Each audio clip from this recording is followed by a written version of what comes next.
கேரளாவைச் சேர்ந்த பள்ளி மாணவன் மிகிர் அகமத் ஜனவரி 15ஆம் தேதி தன்னுடைய வீட்டு மாடியிலிருந்து அவன் வந்து 26வது ஃப்ளோர்ல தான் அவன் வீட்டு மாடி.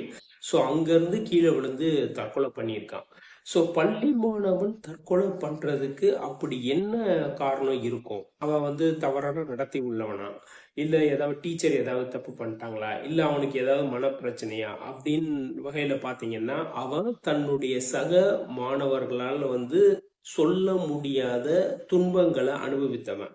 அவன் அதை வந்து டீச்சர்கிட்ட சொல்லியிருக்கலாம், இல்ல பேரண்ட்ஸ்ட சொல்லியிருக்கலாம். அதெல்லாம் இல்லாம அவன் தன்னுடைய மனசுக்குள்ளேயே வச்சுட்டு ஒரு ஸ்டேஜ்ல வந்து என்னன்னா, அங்கிருந்து மேல 26ஆம் மாடியில இருந்து விழுந்திருக்கான்.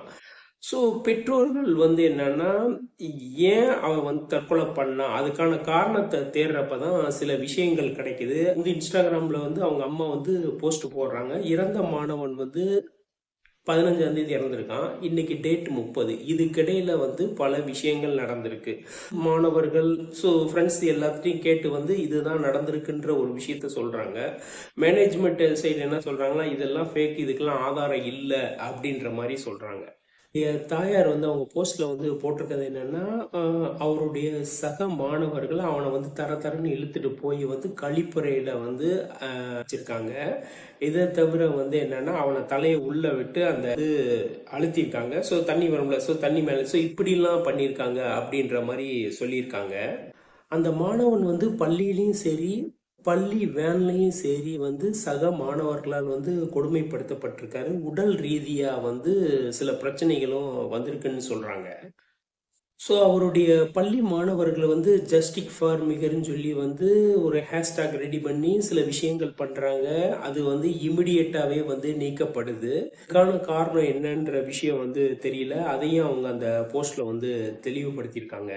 மேகர் வந்து வார்த்தைகளால வந்து துன்புறுத்தப்பட்டார். அதாவது நம்ம வந்து என்னன்னா, ஒருத்தனை வந்து அடிக்கிறத விட வந்து இந்த வார்த்தைகளால நீங்க துன்புறுத்துனீங்கன்னா ஈஸியா வந்து உருக்குலைஞ்சிருவாங்க. இது வார்த்தைகளால வந்து துன்பப்பட்டிருக்கான். தன்னுடைய கடைசி நாளையில சொல்ல முடியாத துன்பத்தை சந்திச்சிருக்கான் அப்படின்னு வந்து அவங்க வந்து சொல்லியிருக்காங்க. மேயருக்கு வந்து நீதி கிடைக்கணும். அவனுடைய மரணம் வந்து வீண் போகக்கூடாதுன்னு சொல்றாங்க. இந்த காட்டு மிராண்டித்தனமான செயலுக்கு சட்டம் வந்து முழு பலத்தோட செயல்படணும்னு சொல்றாங்க. மீகிர் போல வேற யாரும் இந்த மாதிரி வந்து மாட்டக்கூடாதுன்னு வந்து சொல்றாங்க. சட்ட அமைப்பின் மீது முழு நம்பிக்கை உள்ளது. நீதி வெல்லும்னு சொல்றாங்க. இதுக்காக இந்த போராட்டத்தை ஆதரிக்கணும்னு வந்து சொல்லியிருக்காங்க. ஸ்டாக்கிங்ன்றது ஒரு பெரிய குற்றம். அது எந்த வடிவத்துல வந்தாலும் அதை வந்து அகற்றுறது சட்டத்தோட ஒரு கடமை.